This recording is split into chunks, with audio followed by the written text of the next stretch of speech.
All right. Well, it is really something to be back.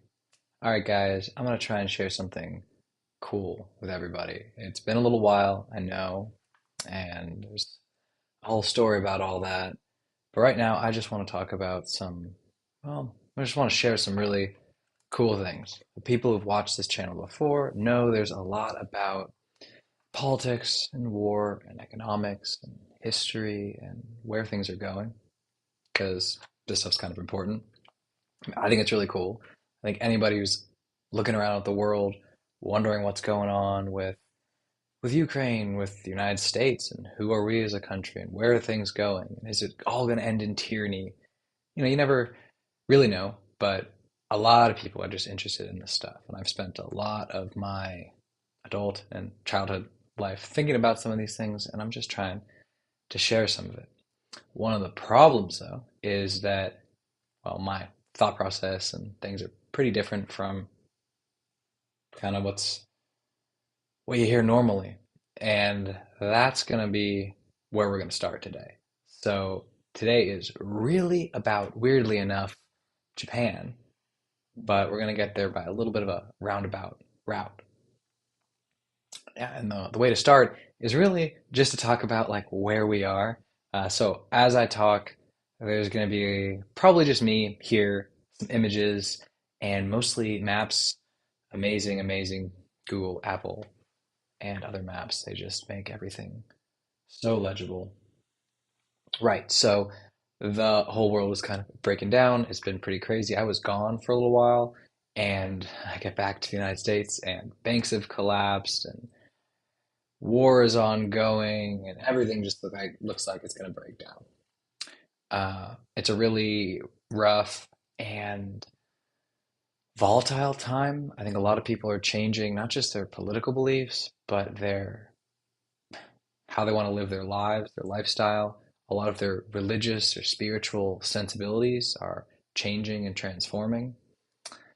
And in the meantime, we just have what appears like global chaos. So I'm going to try and break some of that global chaos into something more legible. And the best way to do it is to talk about where we are. So right now, the whole world is terrified about what's going on in Ukraine and Eastern Europe, and for good reason. It's pretty horrifying, it's genocidal, it's imperialistic, it's pretty despicable, all of that. But whenever you hear this kind of stuff, you hear, oh, wow, there's Russia is bad or China is bad. A lot of Americans immediately think, well, what about us? Are we so bad? We invaded Iraq, we invaded a lot of places. I think I even have a map here of like all the places the United States has invaded, and it feels like it's an almost endless group of countries. I think there's like 5 countries or single digit countries the United States hasn't at one point invaded. But that's not what we're going to talk about right now. We're going to talk about, well, that part of the reason the United States has invaded everywhere is that the world of politics in a lot of ways is kind of over. Uh, there's a couple moments you could say when it really ended, but the big one is definitely 1945 when the United States and its allies, of course, sort of won the last giant total war on multiple continents. And the United States ended up sort of like the big dog in the whole world. The ugly word that people like to use is the hegemon, which isn't totally wrong. But it's weird because you say, oh, the world was totally transformed and, well, everything's done, right? I say that, but people are like, well, politics is still happening. The Soviet Union existed, Russia, China, India, all these things are still happening, right? Uh, yeah, kind of. Uh, well, the Soviet Union obviously doesn't exist. So 1945 was that moment where Japan and Germany were defeated, kind of transformed into U.S. protectorates, allies, vassals, whatever. Um, Different from what they were, not no longer antagonists and now on the U.S. team. And the countries that left the fold or remained outside it were primarily the Soviet Union and then a little later, communist China. And the Soviet Union is really the big the big one to talk about, right? The other big moment when you can say the world the game of risk, the global game of risk people have been playing throughout history to sort of figure out who's going to be the winning nation among all nations or the winning empire among all empires kind of ended. It's 1945 or 1991 when the Soviet Union finally collapsed. The Soviet Union really was this massive, massive country with all sorts of threatening aspects, and it was sort of the last great empire of the 20th century to collapse. And at that point, people started talking about in the 1990s, the U.S. was a hyperpower, and it was everything had changed, and all that had happened. So if you're a member of Gen X and you're sort of in your 50s at this point, you heard all this and sort of absorbed it. But if you're a millennial, that's not as common, right? You don't feel that in the same way. It didn't mean as much. You weren't really there for it in the same way. And then you had the rise of China, which really accelerated this sense that another major geopolitical contest was about to happen. Uh, the truth, though, right now, if you look at 2023 now, I can't believe it's 2023, is that over 40 years now, not 40, 30 years after the fall of the Soviet Union, Russia is a totally crippled country. I'm going to switch really quick here to a map, give everyone a sense of just like what I'm talking about here. We will get to Japan. And also, we should all just marvel really quick at this. We have a full sphere. I mean, the whole globe, the circle of illumination here, showing what's light, what's dark. And you can even sort of cheat and get like well, you could sort of get the light over a bit of a green, which is cool. Anyway, Soviet Union, huge country. Uh, this all broke away, and right now Russia is fighting a war for Ukraine, for a region here that it lost and was actually the old industrial base of a lot of Russia, the old agricultural basin and industrial major industrial region of the former Soviet Union. Why? Well, here you have the major river in you have the Don River here, and you have the Volga. These are major Russian rivers. They don't really go anywhere useful. A lot of things in Russia go north. You can't really develop economies of scale. You can't really specialize and differentiate your labor force. You can't really also organically develop political control over a region and cultural homogeneity and continuity. It doesn't really work over there. You sort of just have to conquer large flat expanses. And so when the Russians eventually made it to Ukraine, they realized, wow, here's the Dnieper River. This lets you, it's a navigable river. It lets you actually ship goods down it. And ultimately, this stacks on where you have economies of scale in production, in distribution, in efficiencies of transportation and specialization across the labor force and across industries and firms in the economy. Over time, basically, you can have a really significant industrial presence there. And so modern Ukraine actually, its industrial base is all centered around, I mean, its old industrial regions are all centered around the Dnieper River. And also, this is one of the, I mean, it's basically the best agricultural region in Russia because it's so far down, right? It's temperate. You want to be more south to get, more light, all this kind of stuff. And it's better for certain. There's really horrible rain and drought and other problems as you go closer to Siberia. So that's the story, right? You have this major country. Russia's not wrong.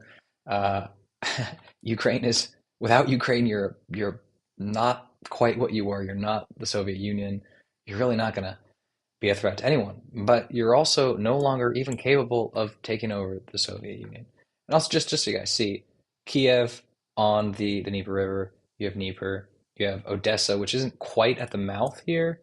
The city of Kherson, which people might have heard of in the current war, is closer to the mouth, but Odessa actually ended up being the major port.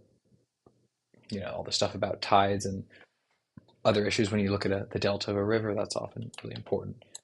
And of course, excuse me, the other major part about Ukraine is that this war we saw in 2022 wasn't the start of a new war. It was the expansion of an old war because Russia had taken over Crimea, right? Crimea, everyone's heard this stuff about Russians need ports because they're so far in the northern latitudes that their major harbors freeze over for too much of the year to make them super useful, right? So you go here and you want Sevastopol. And so in 2014, Russia took Crimea. We did, and sort of did a proxy thing in the eastern Ukrainian region here, Donbass, and the U.S. and Soviet and Europeans didn't do very much about it.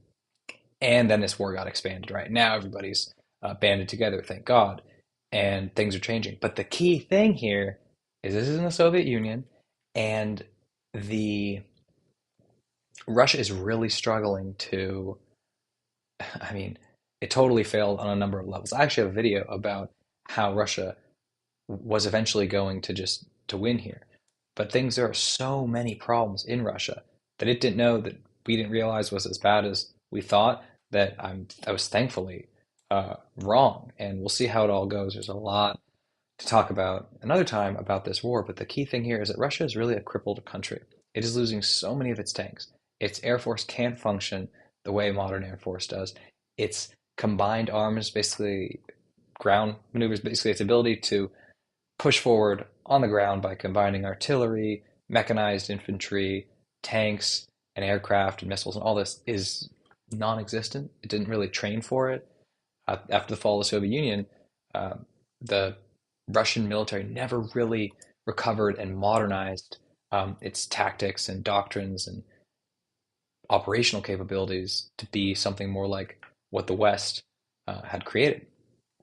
So it has just massively, massively struggled.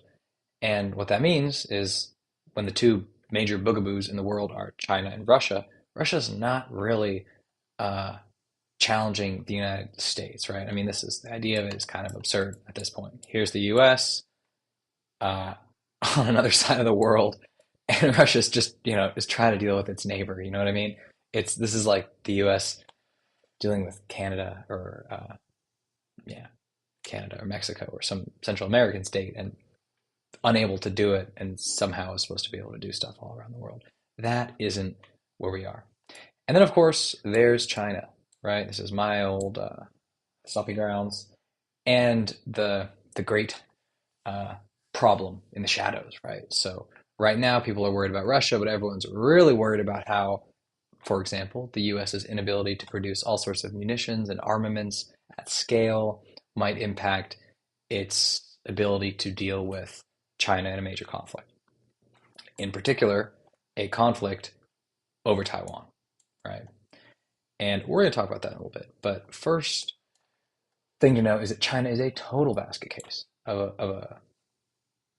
a country in the sense that it has never fully unified. It is it's a motley assortment of different regions and cultures, and the ability of the um, Han ethnicity to create a functional, stable, sort of regenerative political state across this whole region for more than a few decades has never been proven, right, throughout history. And I know that's a big mouthful. I have a bunch of videos about China. Check out. The gist of the story, though, is that uh, this is a massive country where let's say 70% of it is really bad land that you can't really use at all. So everything, let me get my big thing here. All of this can't really use at all. And a lot of this down here, like this, anyway, in the south, you can't really use at all. There's a few key regions that kind of keep everything going, but there are so many problems that resulted in the development model China chose, which is the one that follows Japan and Germany and South Korea and all that. When applied to this country, it created so many problems across its transportation sector, healthcare, the finance sector, banking, most areas of industrial production, agriculture. Uh, I mean, exports, its imports, its property sector. You really just go across the board where China has major, major problems.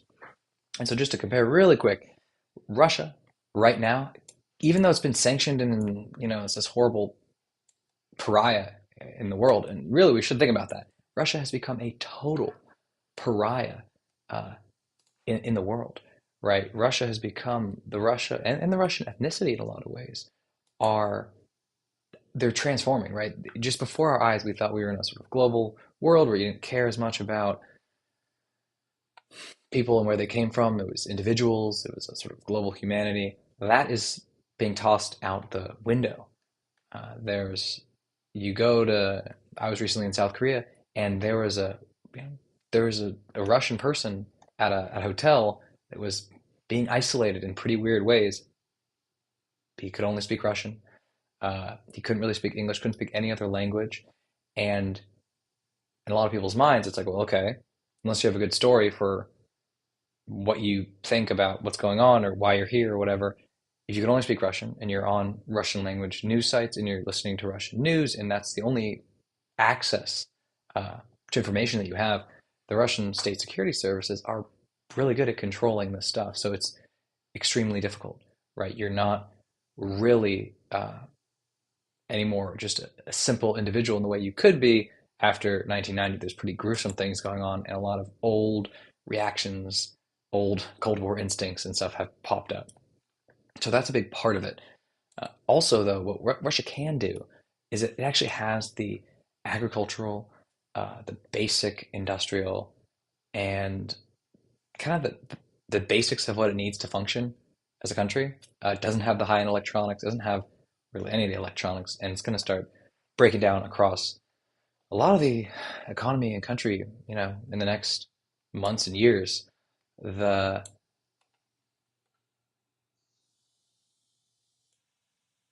it's just like a crazy comment. Just wanted to see that. Okay, so yeah, that's a big thing. China, on the other hand, is very different. It has this massive industrial scale everyone's really worried about. Fair enough. It has a massive population. It has all that stuff. That's very true. It is also extremely, extremely, extremely dependent on the rest of the world for not just high-end electronics. And recently, semiconductors are gutting the Chinese military and civil technological space. The technological frontier is receding in China because you don't have the necessary semiconductors to actually push it forward anymore.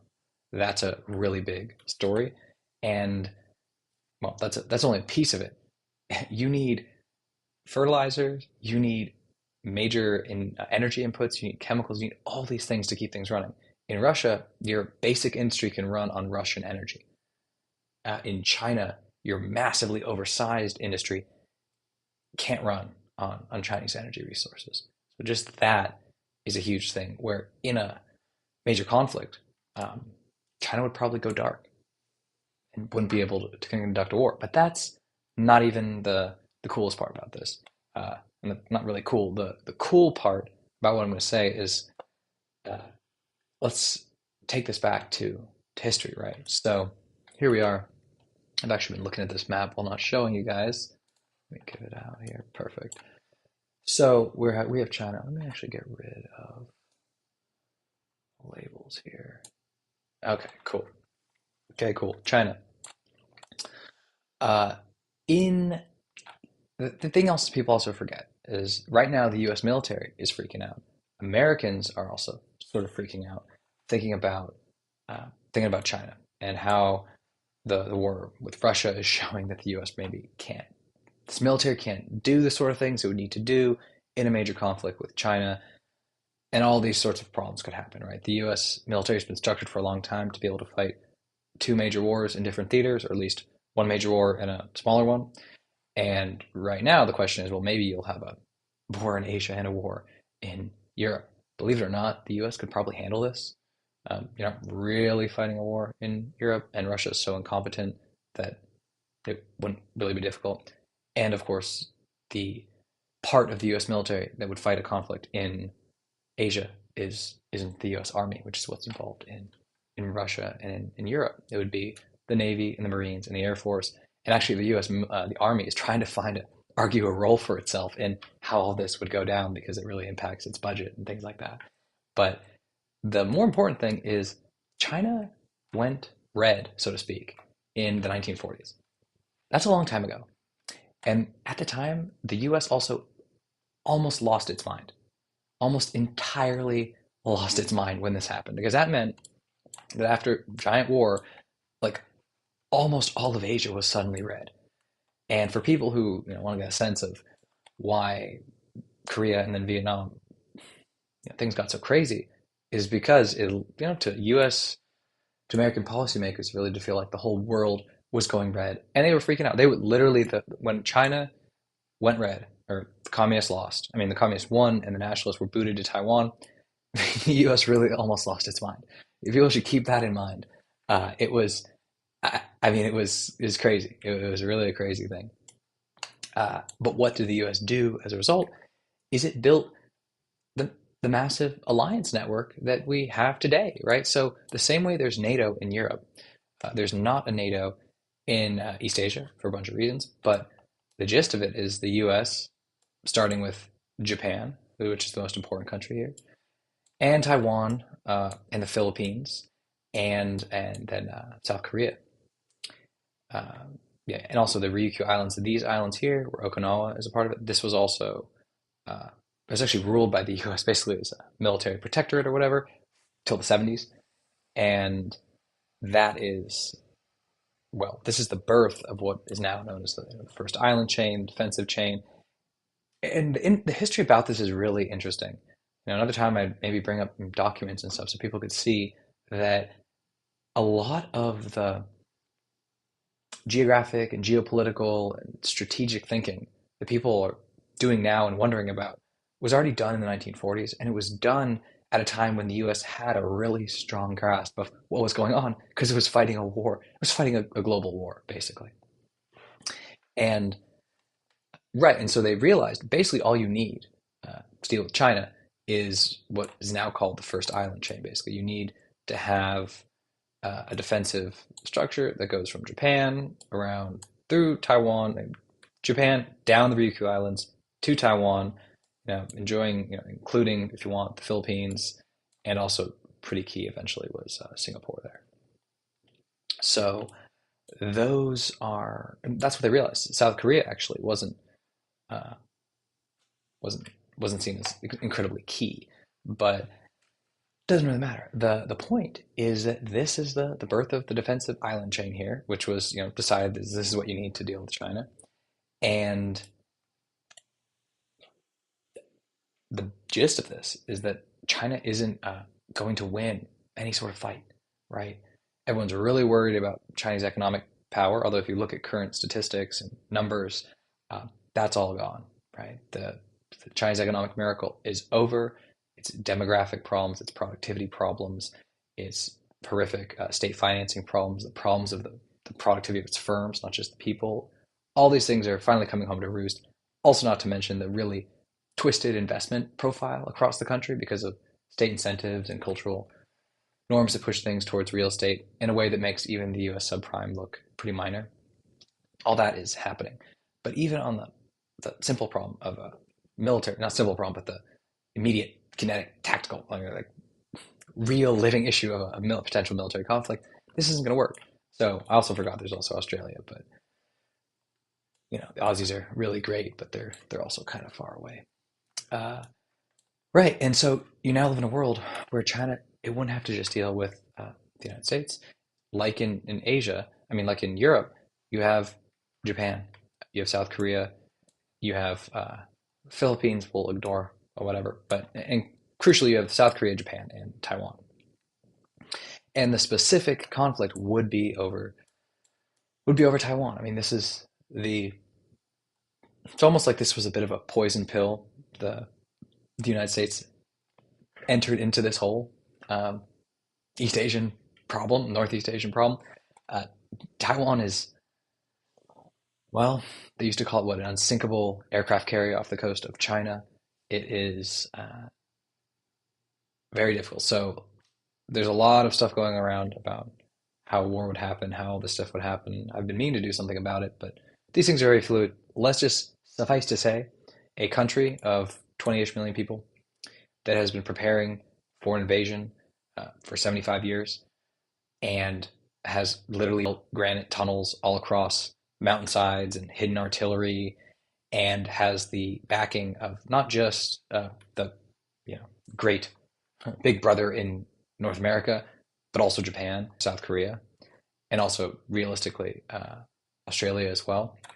And all these countries are being newly uh, sourced useful and really key American equipment, right? So functionally for Taiwan, what it needs is mines, and it needs missiles, and it needs artillery and a few other things, and drones and a few other things, and it can really prevent any massive amphibious invasion. So the same way that Russia really struggled to do the sort of combined arms maneuvers, um, an amphibious invasion is like combined arms on steroids, where you're also crossing the ocean, right? So you're massing all these um, forces, and you're sending a bunch of ships, and you're doing logistics supplying, and you're sending there's helicopters, there's drones, there's planes.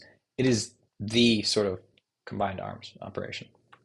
It's extremely difficult. China's never done it. China's actually never fought a war in 50 years. So, and the entire People's Liberation Army, super corrupt. There's a lot of problems there. Just like Russia, it would really, really struggle, even though after the first Gulf War, it really decided to improve itself. Huge problems here. Uh, and ultimately, we're going to see all this. I've said it a while that China sort of is doomed for all sorts of reasons internal to the nature of its political state and how it was constructed. I still don't think there's going to be a massive go out with a bang conflict over Taiwan. I think that'd be really catastrophic and horrible for a lot of reasons. I really hope it doesn't happen. Um, Nonetheless, the China story is gonna end on its own, and I'm gonna sort of leave it at that for where we are in the world. Um, People at this point probably want to hear all sorts of stuff about what's really going on with China, with the banking sector. There's so many things going on in the United States that people care about way more than other countries at this point. And this is kind of the way it works in America, right? The U.S. wins the Cold War. Instead of creating a glorious new civilization for the whole world, we just get totally obsessed with our own little internal problems and about what Bill Clinton was doing in the White House and what Newt Gingrich thinks of this or that, or what celebrity does this, or blah, blah, blah. We just involve ourselves in navel gazing and our own cultural issues. And that's sort of the American way.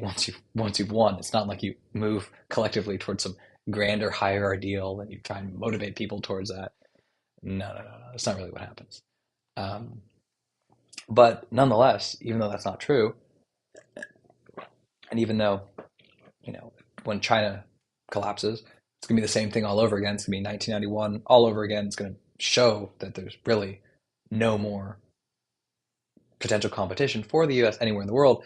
The U.S. almost certainly isn't going to like come together and try and unite the world in some grand scheme. I mean, that's not the caliber of politician we have, and also not even the interest of the U.S. electorate. Right? We are interested in all sorts of other things that don't involving ourselves in the rest of the world. Nonetheless, what to take from this is that the U.S. is really crazy, ridiculously powerful, and it's there's a lot of ways to take that. You don't want to just think, oh, wow, I live in the greatest nation in the world. No, there's a lot of ways to absorb that don't help you, that don't help uh, well us individually, and also help us understand why or what it means or what the purpose of it all is. But there really is nothing like it, and there's all sorts of arguments about you know how nations fall and how Japan fell and Rome fell and the Egyptians fell and the Sumerians fell and the Ottomans fell, Byzantium fell, uh, all the European empires fell, all the Indian uh, states have fallen, and also India is often seen as another, like Brazil, as another potential U.S. competitor. There's a million reasons why that's never going to happen. Um, and if we learn to see, we'd actually see all of it just looking at this picture. But anyway, that's the story. All the empires everywhere have fallen. Why would the U.S. be different? And crazy as it sounds, this picture, if we learned how to look at it, would also tell us everything we need to know about why. So, or why, in this case, the U.S. isn't going to disappear in the same way. It obviously could, but it wouldn't be because someone else greater popped up. There's no combination of land labor, capital, industry, technology that can you can actually realistically bring together into a nation state that can compete. That's the story of the Soviet Union and communist China, Imperial Japan, Germany, all of it. And I think one of the great ways to really think about this is to go back to that moment of peak US power that was actually militarily engaged and focused on changing the world and actually building the world we know, right? So that's what we're going to do. Um, First, I'll say one last thing. To hear that the US is super powerful and all this and all that can really suck when life isn't going the way you want it to, right? Like a lot of Americans are really upset with the fact that they don't seem to have the same opportunities that their parents had. It's much more difficult to get a car, or well, car now because of prices, but get a home, find your spouse, have your family. There's a breakdown in the social relationships. There's mass confusion and distrust of institutions. There's a real fragmentation of spiritual and religious identities and communities. And all this is going on. So to hear, oh my God, the US is so powerful, it just seems like, well, you're missing the point that there's uh, real problems going on. And I don't want to like discount that. I really don't. It's really important. But often when we're often all of these US issues are our complaints about the country and individual Americans' complaints about the United States, they're often rooted in our expectations and our aspirations, right? We expected or wanted a certain thing. We felt we were told by parents, family, schools, teachers, the media, whatever, that we could have it, and we get through life and it doesn't seem to be happening the way we want. Uh, that's, pretty, that's a tough thing to experience. And it's even worse when you hear, oh, but America is the greatest place on earth and da da da da da. Squaring those two things, super difficult. And I think in another video, I'm going to talk about that because it's really profound if you can get a accurate lens on why that is, and it can help make things feel a little better. Right now, we're not going to do that. Instead, we are going to talk about the nation that most profoundly experienced American power and also American influence and really American everything, and that is Japan. Japan, I just forget everything else I've said. Japan is really one of the coolest and most interesting countries in the world. Got a long history, let's call it 1,200 years, 1,000 years, in various forms. And it's one of the most powerful. It's one of the wealthiest. It's one of the most culturally dynamic. It's all these things. It's also been the second largest economy in the world from about the 1980s until sometime in the 2010s when China took it over. When China stops taking it over, Japan will probably be back to number two for a while. And, there's other countries that have uh, large ambitions, Turkey and other places, but the scale of what Japan built is really, really, really impressive. It's also in a really, and this is super important, and we kind of forget about it, but it also has the second strongest navy in the world. And historically, there's basically it's probably even though the British Empire took over most of the world, this is kind of ridiculous because they're on the other side of the world, but in a you know ship to ship fight, hand to hand fight, Japan probably would have won, even against the British, because they're a larger, uh, and overall they were a more impressive naval nation. Even though it's condensed into a much smaller period, the trend they were on and where they are now kind of shows where all that would happen, or what would happen in that sort of fun, invented scenario. It is, yeah, it is really something. And the weird thing here is that we don't really talk about Japan all that much. But based on everything I've just said, it's got 120 million people. It's bigger economy than Germany. It's bigger economy than anyone else in Europe. It's got the second biggest navy in the world, which is really important for expeditionary military activities, which really could, you know, make your point known anywhere you want to be known. Uh, you listen to all this, and Japan should have a huge economic and political and diplomatic influence all around the world. It doesn't though. It doesn't really at all. It's like a bizarre thing that Japan is almost dematerialized. It's just a shadow. It doesn't really have this grand place in the world, um, drama in this weird way. It's not really a visible character in all of this. And the reason why is the United States, and it's World War II. So let's quickly get to this. And let me see if I can pull up some stuff that might help. So big history. I'll go back to the map really quick. So Japan is just functionally, structurally super bizarre. If you look at it, this is a this is an archipelago. This is a volcanic archipelago, and it goes really all the way here, and it continues all the way here to the Aleutian, whoops, to this peninsula over the Aleutian Islands, and it's just part of this massive. Actually, plates are uh, striking each other here, and this is the whole Ring of Fire, which goes around the Pacific and da da da. But Japan is sort of produced in this, this volcanic in this geological context. And what that means for the country is it's almost all mountains. Um, like I said with China, where 70% of the land is useless, uh, roughly, the same actually applies to Korea and to Japan, and also I think to Taiwan. But this is just a condition of Northeast Asia. And in China, I mean, you can actually see it all here. This is the piece of land that functions well, and some of the Yangtze stuff here, all in there. That's it. You're looking at with just here. You're actually looking at the important part of East Asia. Well, if I could get Taiwan too, so there you could even like get Hokkaido out of it or whatever, like that. Um, anyway, yeah, this is the really important part of East Asia, and this is the part of China that works. Uh, what's interesting is that the reason China has such a big piece of land that's functional is just because the overall country is larger. The ratio stays the same. So here you have the giant sort of eastern plain in China, and here you have the giant eastern plain in Japan. It's just smaller because it's smaller, because Japan overall is smaller, and you have even smaller here in Korea. Like you almost can't even see it.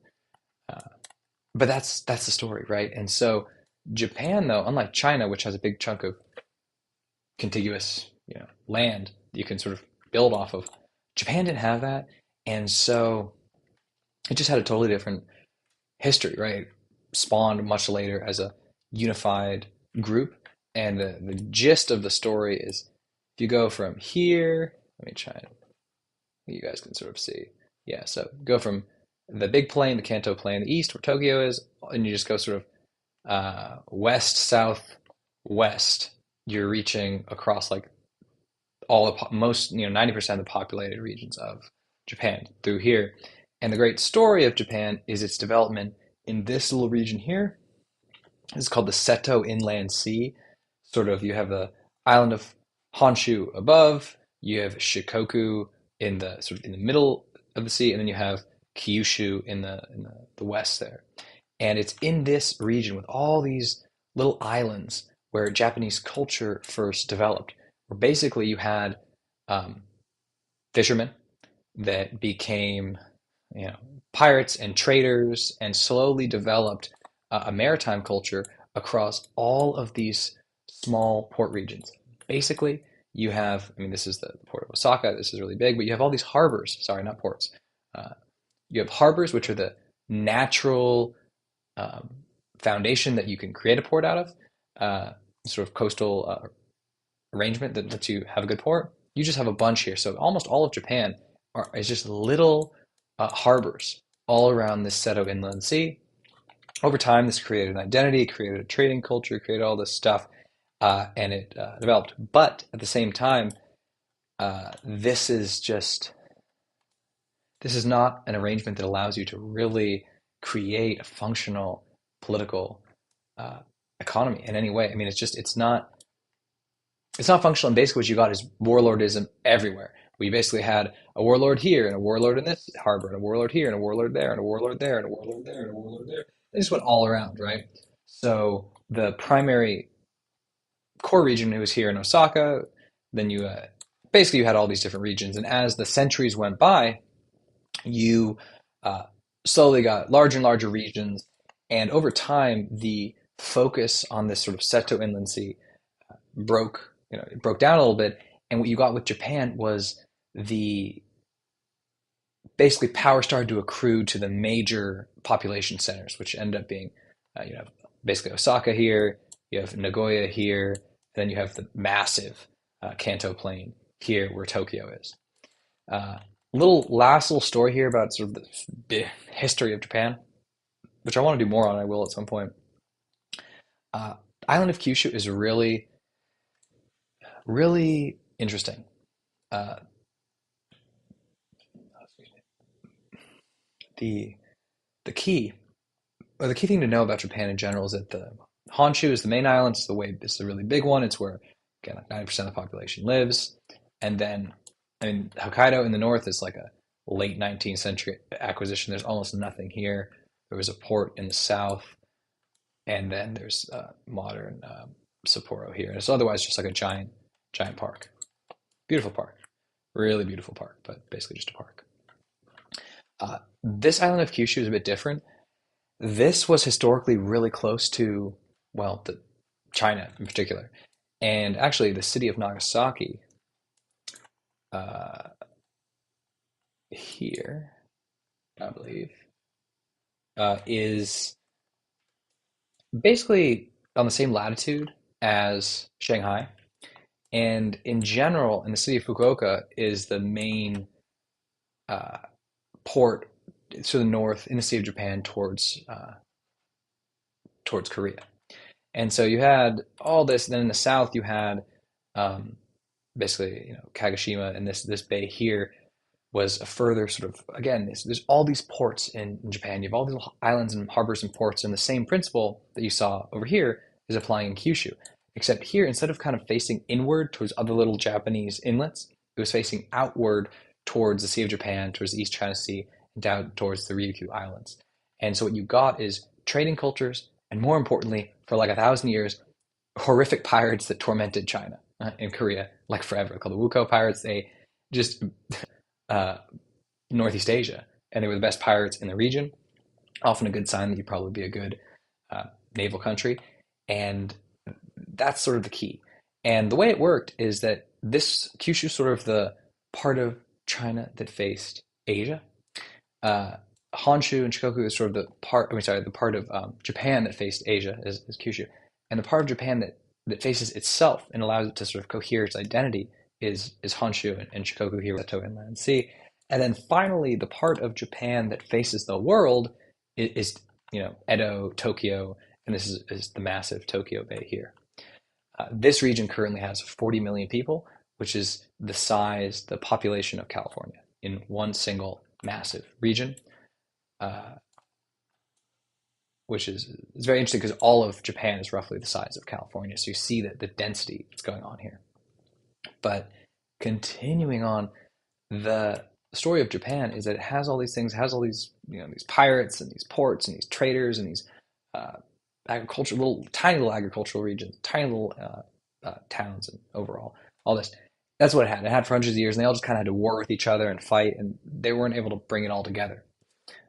Sort of ended with, sort of ended in the 1600s. Basically, the country, pulled in on itself, and I'll go back to myself. The country pulled in on itself and abandoned the rest of the world. And what's very interesting is that uh, it was in the 1850s. Japan had, it was no longer all of Japan was under a sort of feudal system, and there was a leader in Tokyo, uh, the shogun, right?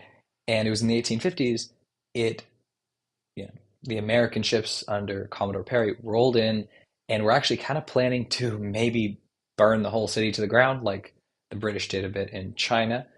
But it opened up Japan to the world. This is a sort of momentous event in Japanese history and world history, where Japan basically was forced by the Americans to open up. It had closed itself off because it knew it was extremely vulnerable to being picked apart, like China was, and also because it hadn't fully come together. And so it was like, well, we'll just stick to ourselves.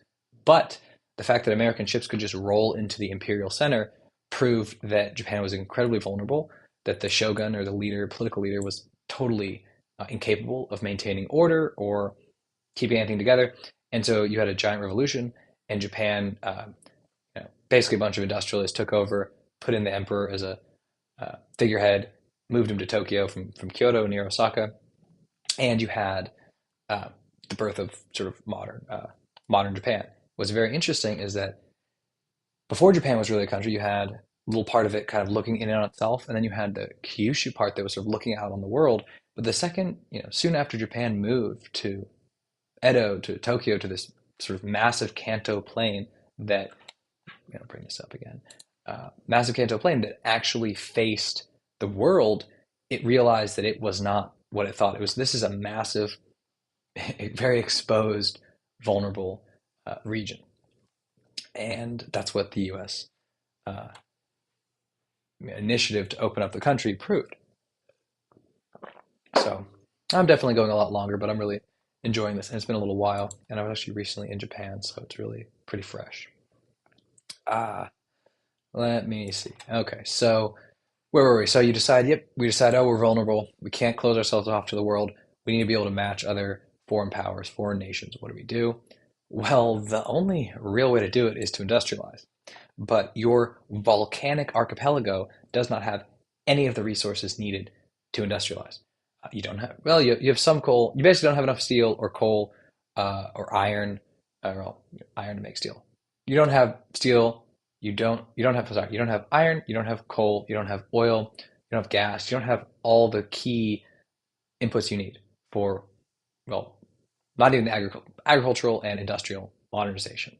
That's a problem. So what Japan had to do is conquer all the regions that had what it needed, right? And that first led to Taiwan, ultimately to Korea, and most importantly to Manchuria, which is basically northeast China. And that was the story. That was what Japan had to do. Japan is literally the precise opposite of a country like the United States that has everything it needs to industrialize at home. Just really quickly, the US had all sorts of copper, it had iron ore up here, it has agricultural resources there, it has oil and gas in Texas and Pennsylvania. There are resources all over the country, and you had the American waterways were able to ship them everywhere they needed to go, and also ship them to centers where they were integrated together. Whether you were, turning, iron into steel, you were smelting aluminum, whatever you're doing, you could move it all around. And transportation of goods is for the key fact of modernization, industrialization. That's more important than moving people around. You have to be able to move stuff. And Japan really, it doesn't have the stuff, and then integrating all the stuff together is super difficult. Super, super difficult. Just as a little example, now I'll give it really quickly. So basically, if you look at the modal share of Japan's transportation, right? So what percentage of goods in Japan are transported by road, by truck, rail, ship, plane, etc. You basically have a very weird distribution where it's 50% by truck, which is crazy, and then 50% by boat. And what that tells you is you can't actually link, even when you've industrialized. Industrialization, uh, key point here, is all that transportation is what, and then transportation and communication technology is what allows Japan to actually come together now as a real people, nation, state. So Japan had this more diffuse cultural identity, all that kind of stuff, and a sense of history and all that, but it really was a fragmented place of warlords and different people in every different port and harbor, or different clans. Uh, the tools of industrial life changed that, right? They started to link the whole country together. But the way you industrialize and the specific manner in which your nation uh, can make use of industrial technologies impacts the structure of everything. It impacts the nature of the economic uh, system you develop, political system, uh, the distribution of small, large, medium firms, the overall labor productivity. All these things really get impacted. And in Japan, what you see is basically all these little ports. You can have little roads that kind of connect them, but you still need to ship almost everything by water, but not on down a river, kind of like literally in the ocean. And so a huge, two of the largest economic and industrial areas in Japan are you know Tokyo here, and then you have Nagoya here, and Osaka. These three, these are actually the biggest three. If you want to ship things between them, you're going out to sea. You know what I mean? You're this is a more difficult process, and it's more expensive, and you're going through full on ports, and ultimately you're not linked in with rail networks, right? So you actually have to have, there's all sorts of things, the location of your industrial infrastructure, all this stuff really is informed by this. But when I say there's 50% truck basically and 50% um, boats, that's a very crazy uh, share. It's a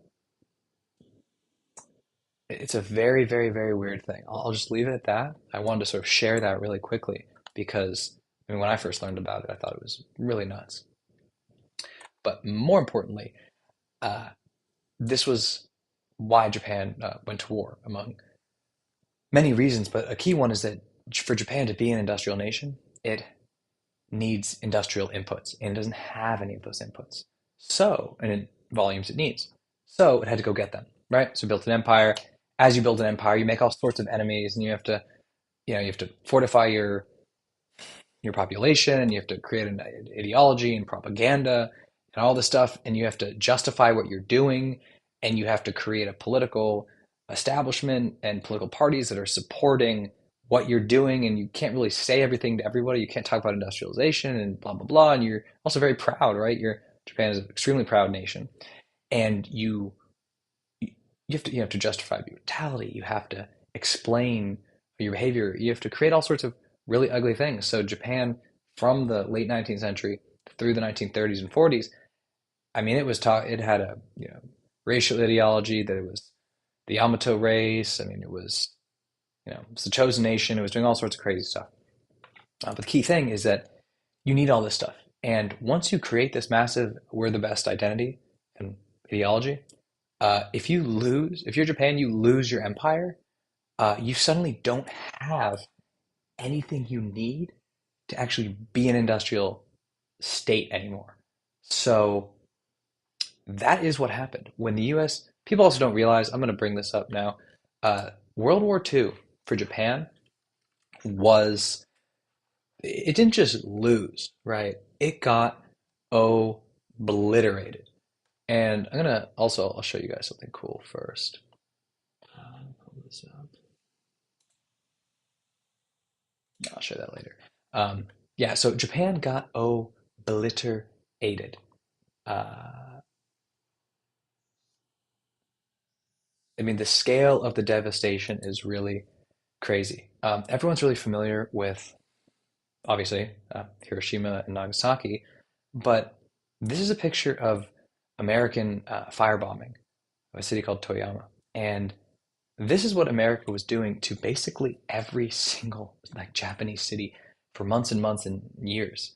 Once it built up the strategic bombing campaigns, Japan's natural building material is wood, and sort of really create actually a sustainable use of wood during the Tokugawa shogunate from 1600s to 1800s, and yeah, so it built out of wood, and the U.S. started firebombing all the cities, and so you had something where just the exact numbers escape me, but Japan, not just Hiroshima and Nagasaki, uh, which is the really familiar picture of devastation you have here, not just those, but literally everything was destroyed in Japan. The scale of it is just, this is Tokyo, again, just firebombing. But it was just, it ruined it. I mean, 30, 50, just basically all the cities of Japan, they were just ruined. I mean, the scale of this is often just lost in history. I used to have the statistics, I read them recently.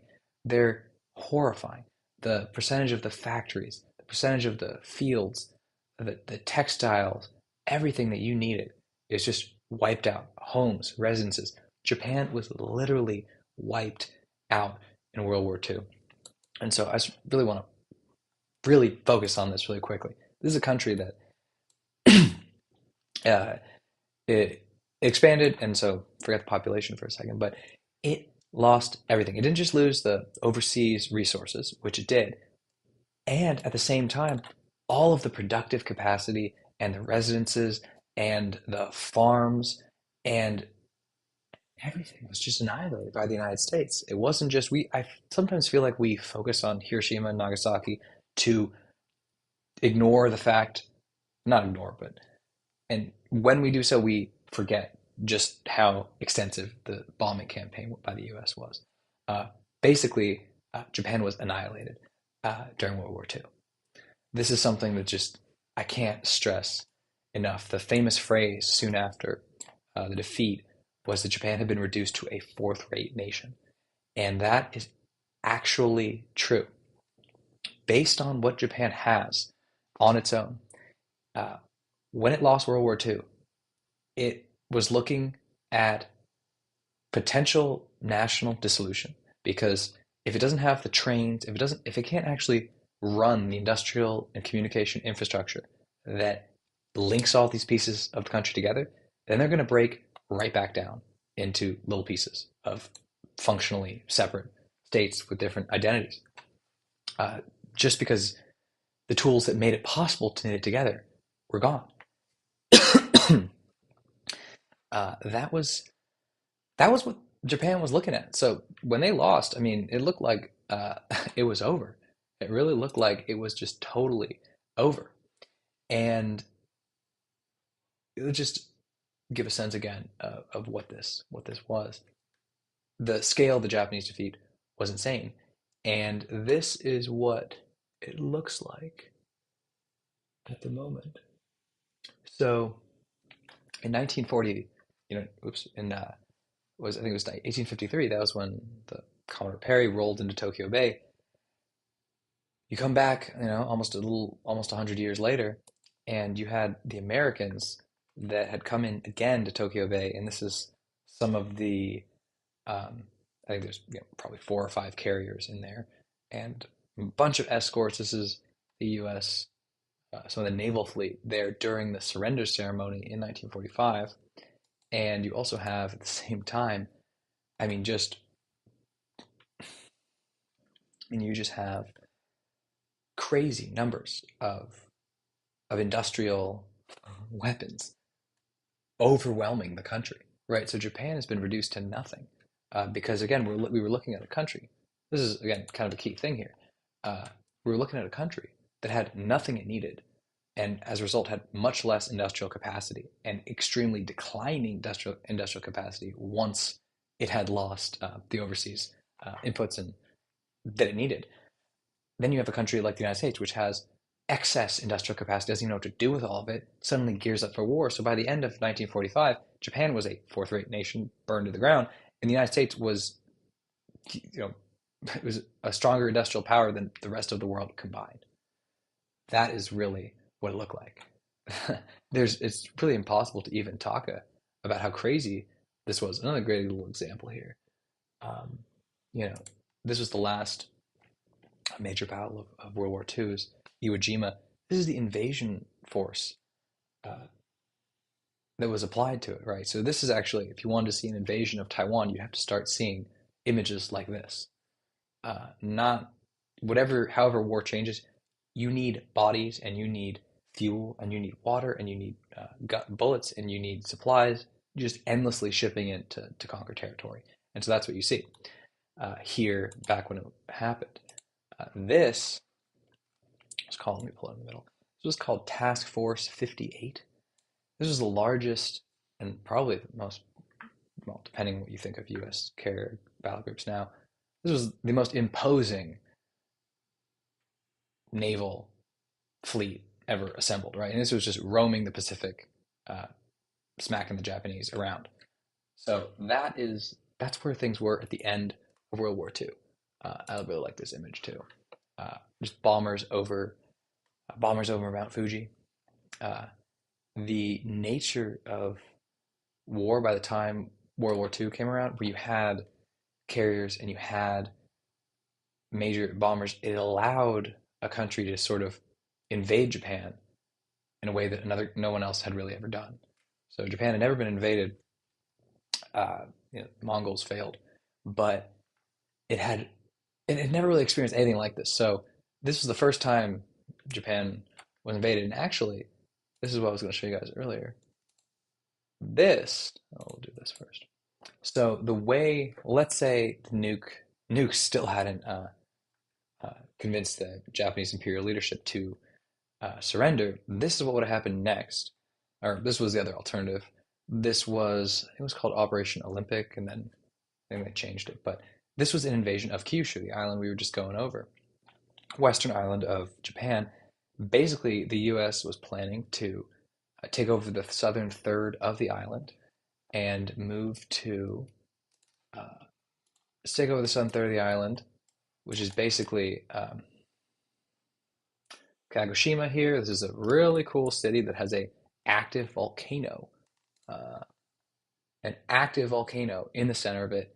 Again, port infrastructure all around, a bay beyond the small, flat coastal lowlands. There's just massive mountains. This is the typical picture in like all of Japan. And then you also have, a similar picture a little farther on in different regions. But the U.S. is basically planning to take over this part of Kyushu and use that as a staging ground to then uh, go for the Kanto Plain, go for Tokyo. So if we go here, you can see this. So this was what an invasion of Tokyo would have looked like. And that's also why you have you have so many ships, so many planes. I mean, this was a military that was gearing up for the invasion of a country with 100 million people. The whole thing would have been a disaster. Just so people know, uh, World War II, the the Japanese had prepared. They kind of knew that Kyushu would be the place. They knew the U.S. didn't have the staging grounds it needed to go straight for um, Japan. I mean, the heart, right, in Edo and Kanto Plain over there. They needed something, and they correctly assumed that they would go for southern Kyushu because also Iwo Jima is south. It all made sense, and so they had just massive plans for like thousands of kamikazes, and the whole Japanese Air Force is becoming kamikaze planes, and that basically turns you into a modern precision weapon, massive precision weapon. So pretty horrifying. The American military was pretty afraid of the losses they were going to experience throughout this. But that notwithstanding, we will now go back. So that's the story, right? This is Japan. It had. Here, I'll go back to the image. Japan had lost everything. It had totally lost everything, and then it had to surrender and it had become a fourth-rate nation, and its defeat was complete and total. And one really interesting thing is we hear about this in school, like, oh, the black ships of America's black ships going to Tokyo Bay.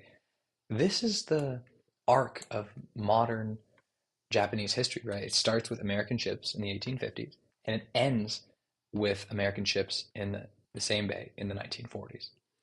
And that is really the period of Japan's um, true independence as a nation.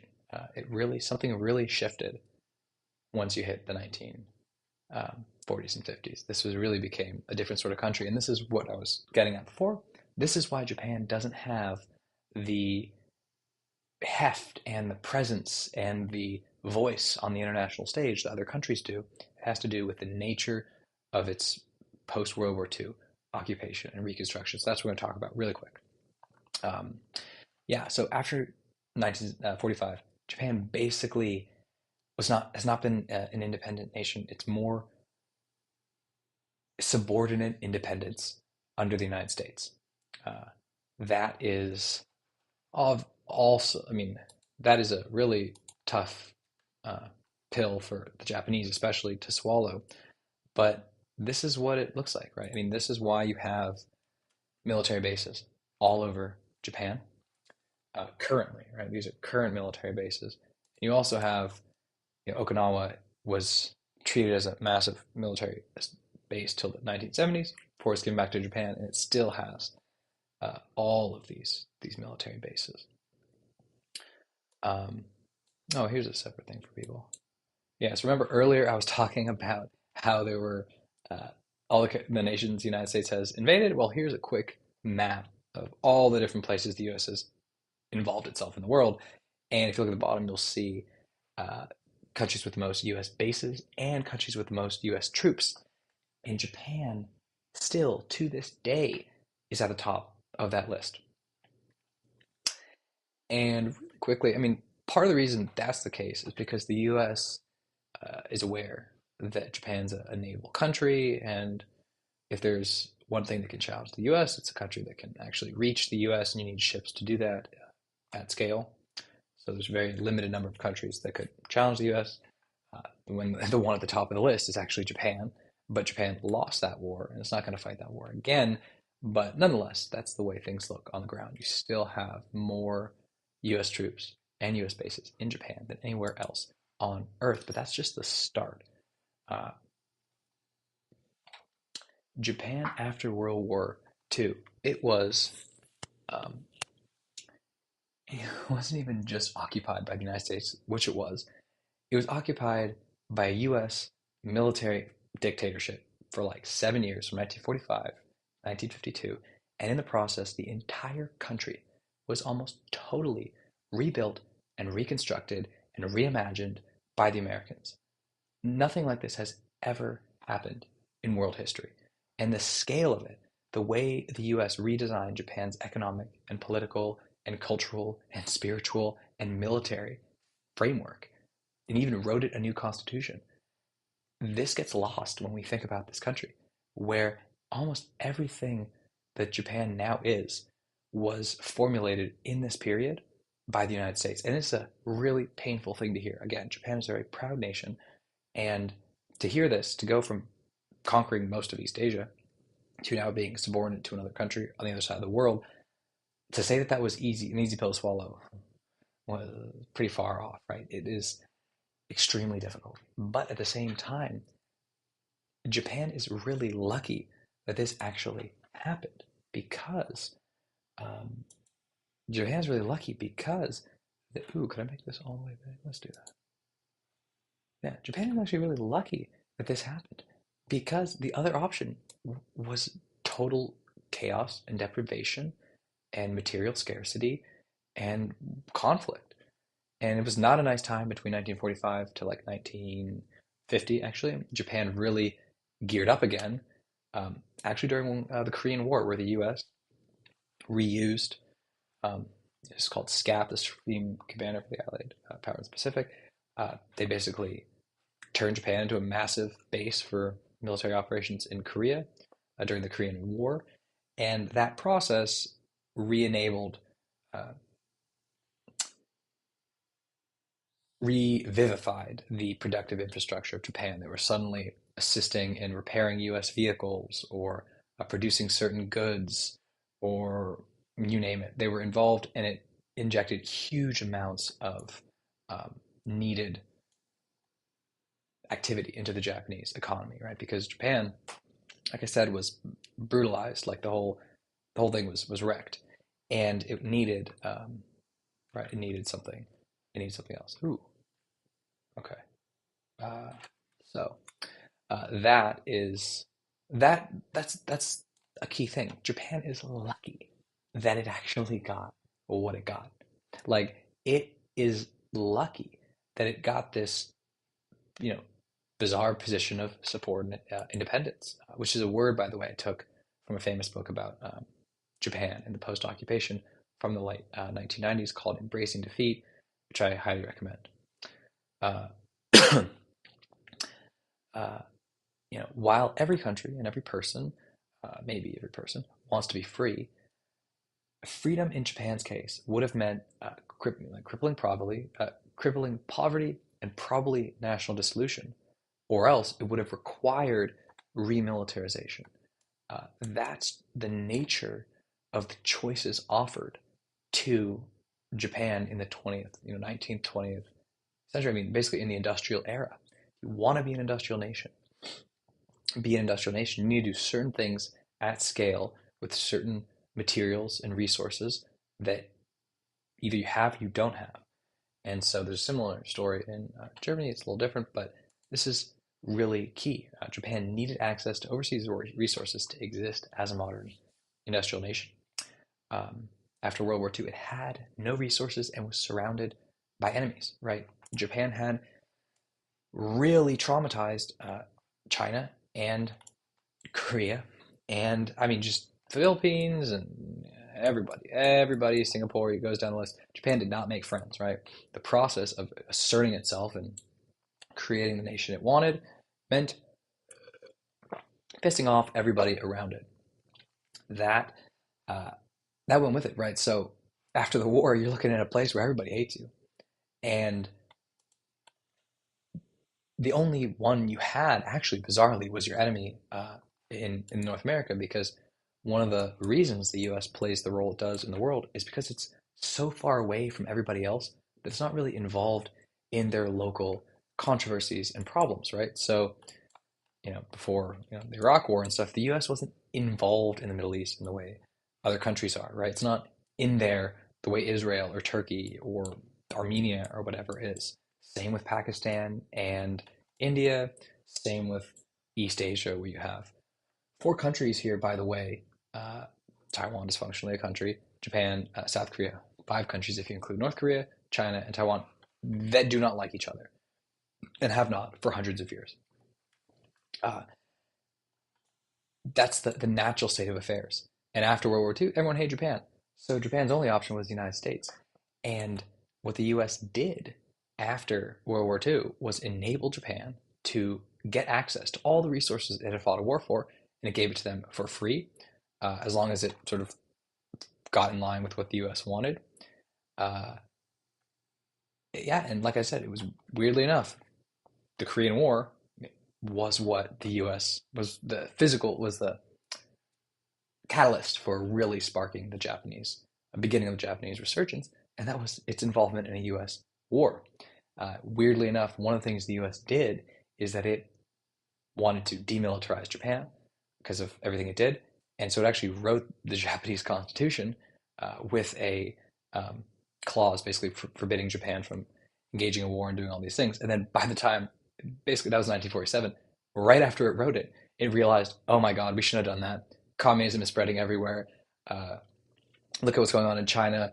Oh my God, we want Japan to be a partner in this. We want Japan to kind of bear its own weight here, bear its part of the burden. But it actually put that in the Constitution, so it kind of shot itself in in the foot. Uh, and weirdly enough, too, just again, weird is the word for a lot of Japan, because there's so many nested contradictions and things that we don't haven't talked about, that you put them side by side, it doesn't make sense how they actually line up. But yeah, the U.S. rebuilt Japan, and one of the stock phrases that was really a part of it was that Japan would be a nation of peace and democracy and culture and all these things. And that's what was said. But then Japan was rebuilt in part by the Korean War, and the U.S. soon rebuilt what became the Japanese Self-Defense Forces, which is a military, and that's where things were. But Japan was able to sort of find its niche in this new world by doing what West Germany did, and basically avoiding the cost of security costs and paying for a military, and focusing all of its attention on the economy, right? On its economy. And actually, Shigeru Yoshida, who was Japan's most important early politician and prime minister for a number of years, he kind of turned it into a doctrine where he basically said, you ally with the United States, you let it fight your battles, and you focus on getting rich. And that worked extremely, extremely well. Modern Japan is fabulously wealthy. I mean, it is more wealthy and comfortable and safe than almost any of the old imperial industrialists, politicians, leaders, anyone could have imagined. It really is that profound. It's almost mind-boggling. Japan has a lot of uh, issues and there's couple problems, but just what it has achieved is so stunning that I mean, it's kind of hard to fathom, honestly. The fact that this country, which is this weird broken archipelago thing, created what it created, it's mind blowing. So, Japan has some issues, right? So, really quickly, Japan, it maybe has, uh, I don't know, two-thirds or so of the GDP per capita of, say, uh, Germany, right? And Germany has maybe three-fourths of the United States. And there's interesting reasons for that. And a lot of it actually comes back to what happened after World War II and just the way Japan is structured. So, uh,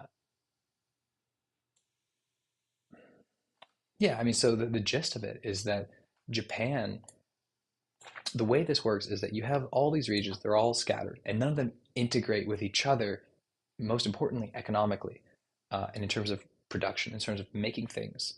And what that means is that you have this scattered, um, archipelago of not just um, land, but you also have people and economic resources and industrial potential all scattered across this country. And so the nature of Japanese political economy, the way that the government and the people and businesses link up, is that you have these massive industrial corporations that form, that stitch together all the different people in these different regions, and honestly keep their wages and their flexibility and even their productivity down, and just use this labor massively and intelligently to create massive surpluses of goods, right? So Japan needs to export to really have what it needs, right? It doesn't have enough of a consumer economy, especially compared to the United States. So it developed to export all sorts of things to the United States. And the way it did that was through massive industrial companies. They were originally called the Zaibatsu. They were based around families and all this stuff. And the US, during the occupation years, decided it wanted to get rid of them and then didn't follow through. And basically, all these, they became keiretsu, the same sort of thing, basically large industrial conglomerates. They linked together all sorts of production and financing in a bunch of different areas. And they compete uh, successfully at a global scale. One of the problems with this, though, is that you really don't have, some great companies. I mean, you have it really skews the nature of different of the composition of different firms across the country, where you have these super big, impressive companies that kind of suck the air out of everything, and you really don't have sort of small and medium businesses, something like the German Mittelstand or whatever. Mittelstand? My German is bad, but basically the sort of middle group in Germany, we have all these not too well known companies that do extremely high quality work across the industrial ecosystem. And that's part of the reason it's both more flexible in Germany, they could sort of adapt. Uh, in Japan, it's less flexible. So in Japan, you have these big businesses wedded to state priorities and incentives and financing, and they sort of go hand in hand. Where when the state and the big companies are aiming at the same goal, and they have the same, and they kind of know what they're going for. They know who to target. They know what to do. Things can go well, and you can have real expansion. But once that breaks down, it is just extremely inflexible. You're seeing that now with a lot of auto companies. You saw it with uh, consumer electronics. You just see it. You look through the industrial history of Japan since the late 80s, and it's just a story across the board of them losing uh, focus, uh, losing the ability to compete, particularly to South Korean and well, particularly to South Korean, but all sorts of companies in Germany, in the United States, and elsewhere, because it's this top-heavy system that is just inflexible when it needs to transform and change. It's a really common part of the Japanese story, and it's related as far back as the United States, which created the MITI, the famous ministry that combined trade and investment and industrial policy in Japan. And this was really just a another sign of how much the U.S. involved itself in the whole country. So really quickly, let me go back here. Uh, yeah, so you just have all these weird, vivid contrasts and contradictions in Japan. And a lot of this just comes from the US imposing itself on the country in all sorts of ways, and the Japanese sort of having to adapt and needing to both for political and economic and cultural reasons. So, politically, America imposes a pacifist constitution on the country and then decides it regrets it and decides it wants to rearm the country so it can support in the Cold War. And Japan has to go along with that. And the issue of Article 9 and pacifism has then been an issue for 40 years, 50, endless years in Japan, since the 40s. It's been a constant issue in Japan, and it was created because of how the U.S. structured the country.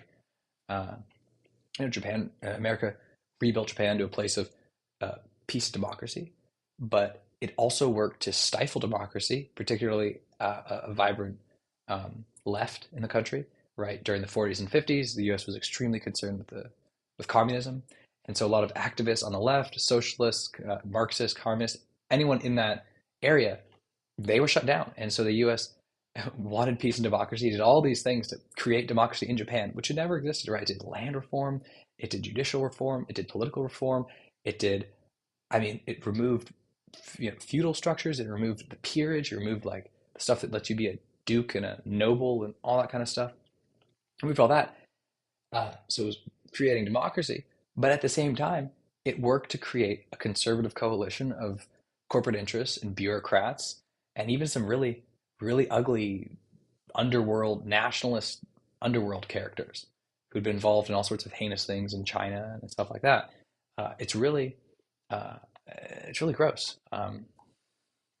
Even worse, there was the Tokyo trials, which people often talk about Nuremberg.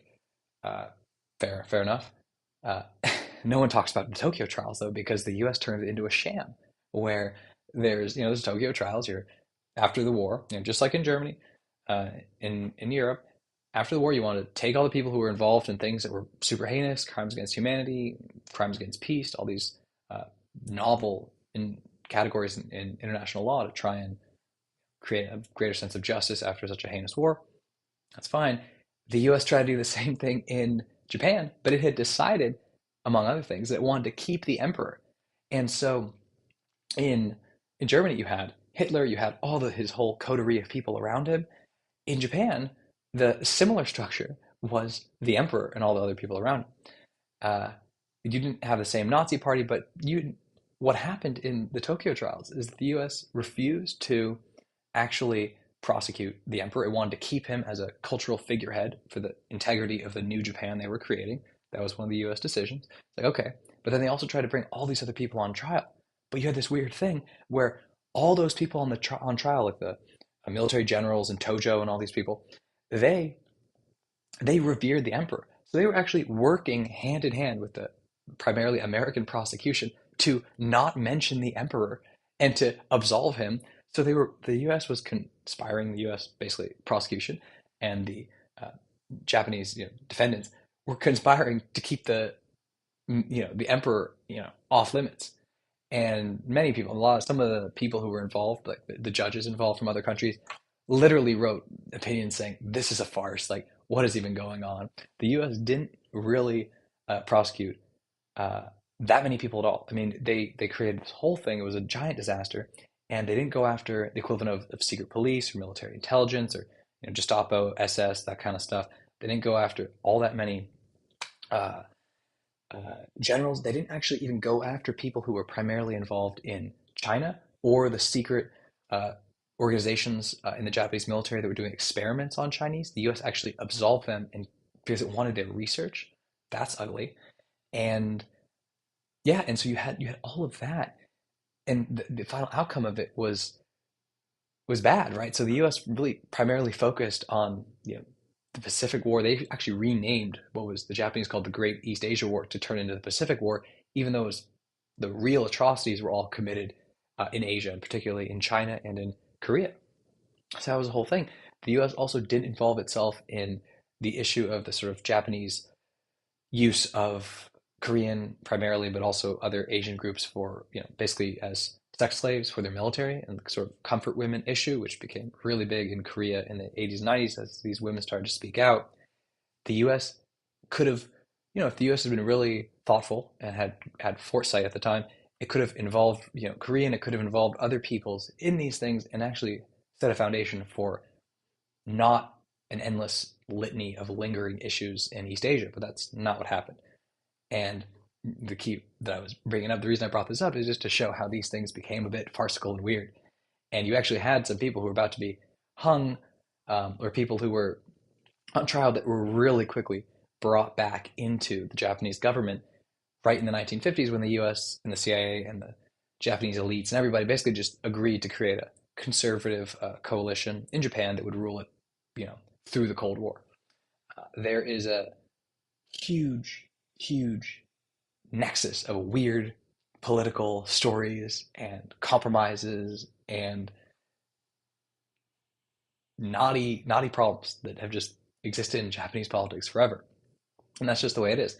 This is also in culture though. So, you know, in Japan, there is a massive obsession with America and Americana and all this stuff. And at the same time, there's also this really strong aversion to it because Japan's a country that is really, it's proud and is trying to keep its own identity uh, intact.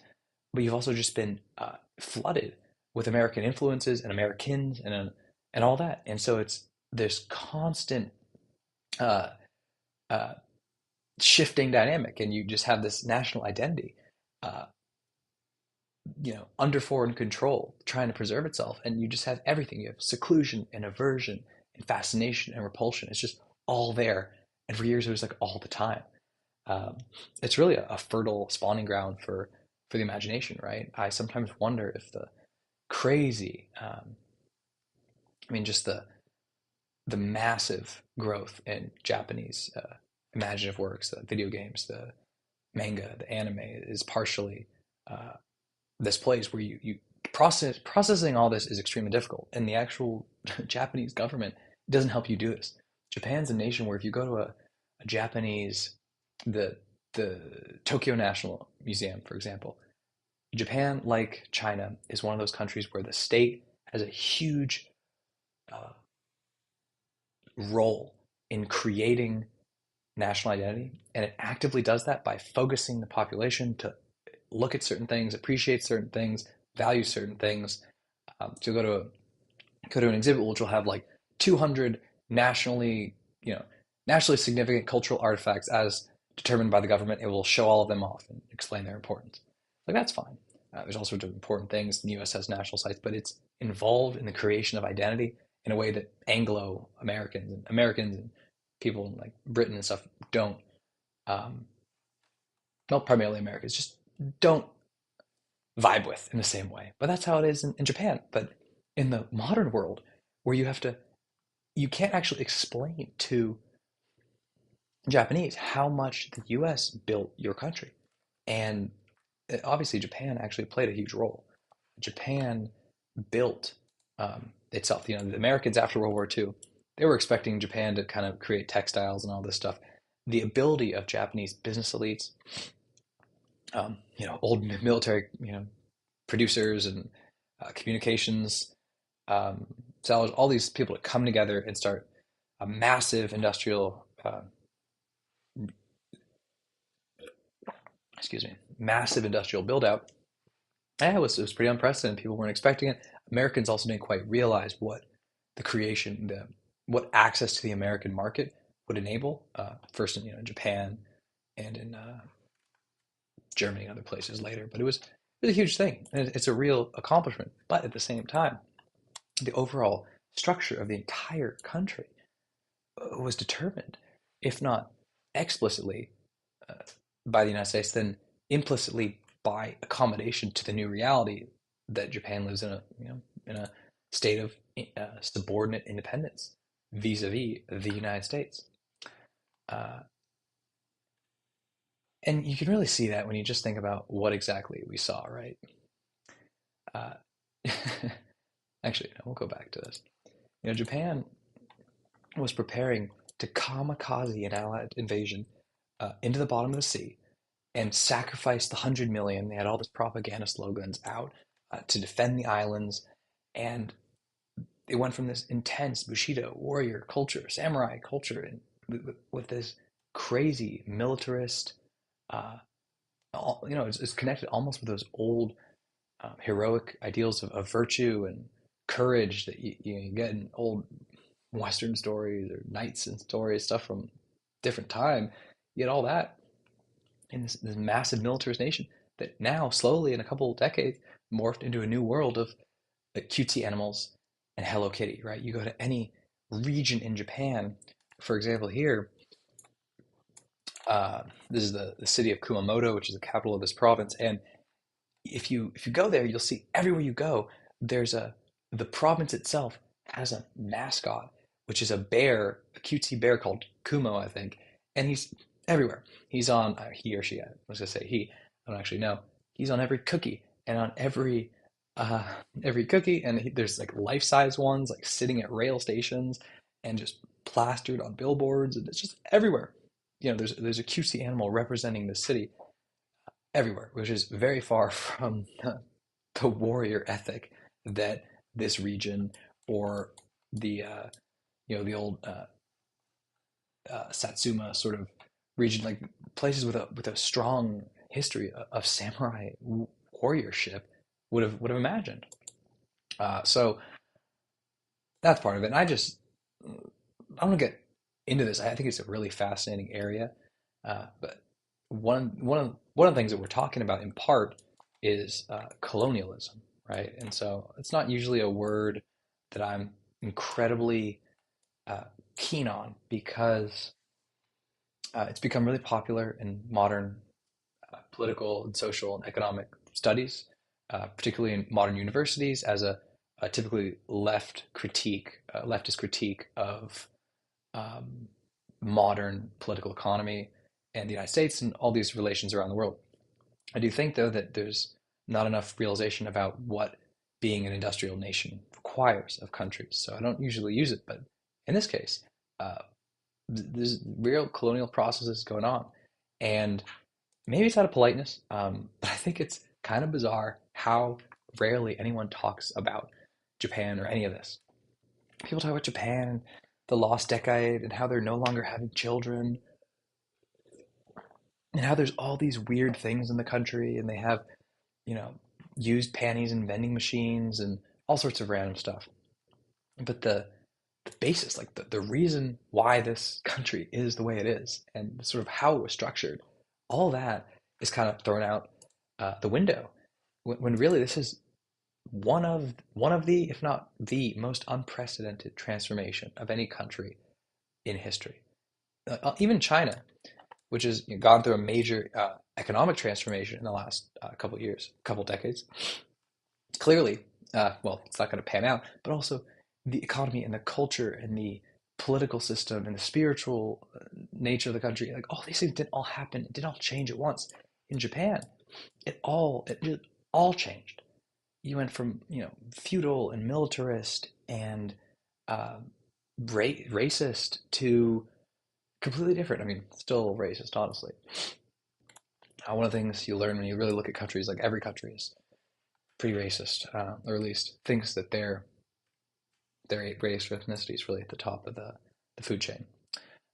So overall, I mean, maybe we're just not mature enough to really talk about Japan, or we don't have a rational framework to talk about it, or Americans in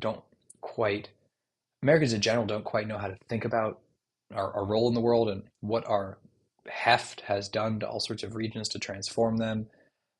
There's a lot going on, both within the United States and America. I mean, sorry, within the United States and with Japan, that makes this story really contained, right? Unnecessarily contained. There's a really interesting story here, and it's not a really, and colonialism doesn't really explain it, and imperialism doesn't explain it.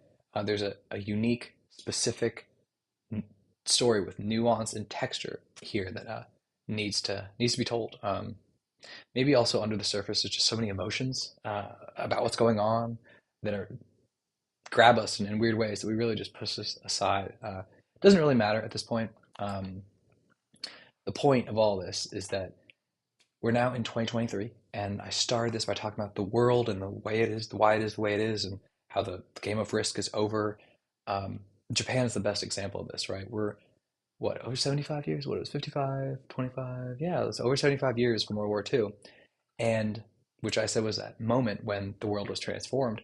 And the single nation that, for various reasons, particularly its navy, was potentially the most threatening to the United States, Japan, aside from the Soviet Union when it was all together. Japan is isn't I mean it's part of the family at this point, right? I mean, Japan, even though it remains distant and foreign and odd, it's also intimate and familiar to Americans, especially millennials who grew up with manga and video games and anime. If you go to Japan, there will be millions of phrases, not millions. There'll be a bunch of phrases that you've heard a million times. There will be cultural artifacts, the tatami mats that people sleep on in the animes. You'll see lanterns. You'll see all of these things that you'll see rice balls, the onigiri. You'll see all the stuff that has just become part of your imaginary world, or part of your imaginary landscape, or the landscape of your inner imagination, something like that. Uh, it's distant and foreign, but also intimate and familiar. It's quite unusual, but it's a sign that a real connection, a real interchange has happened, um, between America and the United States. I mean, between America and Japan here. It's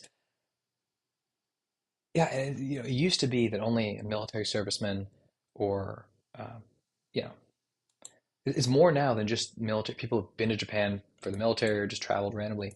There's a strength of a connection here that is pretty profound. I actually think that um, anywhere in the world, the most powerful imaginative current um, connecting different regions is probably going from California to Japan and back. Um, I think LA or San Francisco. LA or San Francisco, one of them is basically on the same latitude as Tokyo, just like it's Nagasaki was on the same as Shanghai. And there really has been, after this occupation and basically this conquest of Japan that led to its later position of subordinate independence, there's been an interplay.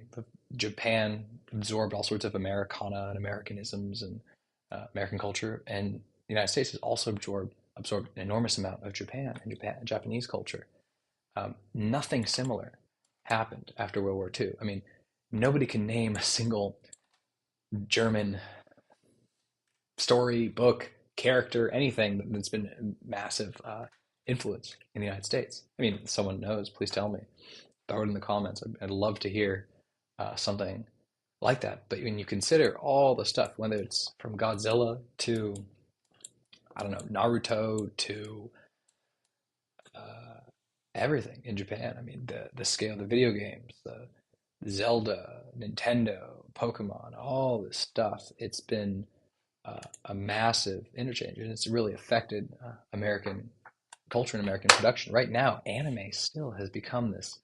It's become even more influential and important. I think there's a real question about why. There's something interesting there, but that's happening, and it's just fascinating and important to think about, right? It's important to think about this connection between America and Japan in a more nuanced way than just what we imagine, right? Stereotyped images of Japan from the economic perspective, that it's just dead or whatever, from a political perspective, that it's all these dudes in suits who just you just cycle through new prime ministers or whatever, and nothing changes.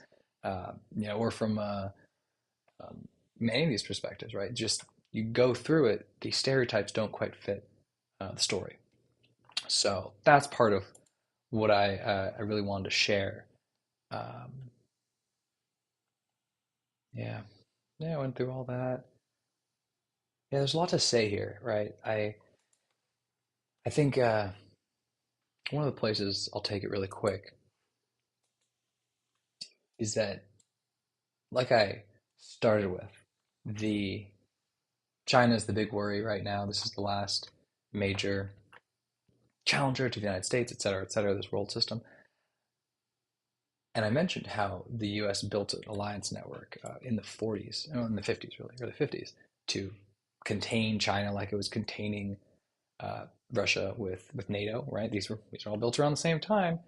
Uh, and this is still functional, right? And it's going to be extremely strong. And you look actually at the we'll ignore Taiwan for a second, but Korea and Japan, both of these countries are, uh, in part, in large part, American inventions, right?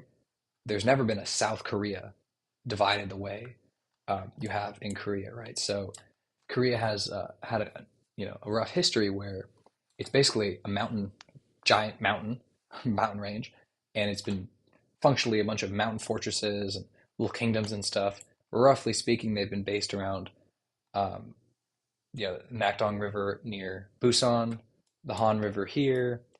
I think you have the Yalu, and then you have the Taedong River. So you've had a bunch of different kingdoms all spread around this. Eventually, the Han River region where Seoul is became the dominant sort of economic region, and that became the core of the final sort of major Korean state. But Korea is in between two larger, quite aggressive countries, and it's never really had the level of independent history and existence that it had, before the United States came. But right now, you have Korea divided, where the delta of the Han River is partially North Korean, and so it's inaccessible, and so it's just this whole thing in a lot of ways is in part American invention. If you look in Busan, I mean the largest is really rapidly going into another country here without uh, anything, but like this is the largest park in the city of Busan, which is the second largest city in South Korea. It's also the largest port. This massive park, Citizens Park, or whatever, is an old U.S. Army base. And if you go, I mean, the largest U.S. Oh, no, I'm not going to go to it, but the largest U.S. Base elsewhere in the world is also a base in an army base in Korea. And you know, it's different. I mean, these are two countries. They're in the daily story of politics. You'll talk about Japan and Korea, and they're always angry at each other, which is true. And you'll talk about the U.S. and Korea and a changing you know are you going to have these THAAD interceptors? Are you going to do this? Are you going to take this? And are you going to buy new this? Blah, blah. There's all these little things that always seem to come on. But the fundamental truth is that both of these countries are wedded to the hip to the United States. Japan, seriously, and Korea quite literally would not exist um, without the United States. Now, the Koreans would obliterate the North Koreans in any sort of war. So the North Koreans need nukes. And there's a good argument that the U.S. Uh, it's unclear what the U.S. is doing in Korea, but that's another story, and that's a debate. But if you're China right now, you're not going to have any friends, right? I mean, China's been making enemies everywhere it looks, and you know, it was never going to end well if you had to fight everyone around you, and it's definitely not going to end well when those countries are so close to the United States. So, at this point, though, I'll end with just by talking about how the United States and Japan are locked in this crazy embrace. uh, it's unusual, it's really unprecedented, and it's a story that's not really talked about, uh, but it's real. It's very, very real. Um, I can't get over just how all this came about, in World War II, decades ago, and we've all been adapting to this world, and it still sort of structures the way we go forward. And I sort of just musing here about some of the reasons why this kind of happened. I think that the fact that the U.S. and Japan are so distant, let me actually throw this up again. The fact they're so distant, and the fact that the Japanese are, um, well, the U.S. has the geographic isolation, and Japan is geographically isolated, and the Japanese are very focused on cultural, culturally isolating and insulating themselves. Uh, this actually has kept the two countries apart, even as they're wedded at the hip. Uh, and the U.S., even its occupation Japan was done in a very offhand and disinterested manner, as ridiculous as that seems, right? To occupy a country and describe it as that, I think a lot of academics would agree with that. The the story here is quite amazing. I mean, this is the real last hot war between naval powers and really between great powers. Once the U.S. Yeah, once this happened and the U.S. won the Cold War, that was really, I mean, this was the last hot war. World War II was the last hot one, and the Japanese surrender was the end of World War II and the beginning of the real, seriously American age. And then the Cold War didn't get hot, and so we're still sort of living in the ashes, the embers of what happened back then. Uh, like I said, I don't think a conflict between the US and China is going to erupt. Uh, but if it did, there really wouldn't be a mutual embrace the way you had with Japan. It would be a sort of a country that would fade, and the fascination with it would fade. Unfortunately, it would probably darken too as the Chinese ethnicities also reels from like the Russian one currently, as it has to deal with what its nation state is doing to people inside and potentially outside the country. But I'm getting kind of wordy and academic. I hope you guys enjoyed this. It's just a quick little story about Japan and the world we're in, and how the world we're in was built a long time ago, and a lot of the effects of that story and the causes are still there. They're just sort of obscured, and I was here trying to break out some of it into the light so you guys could enjoy. And with that, I'll sign off.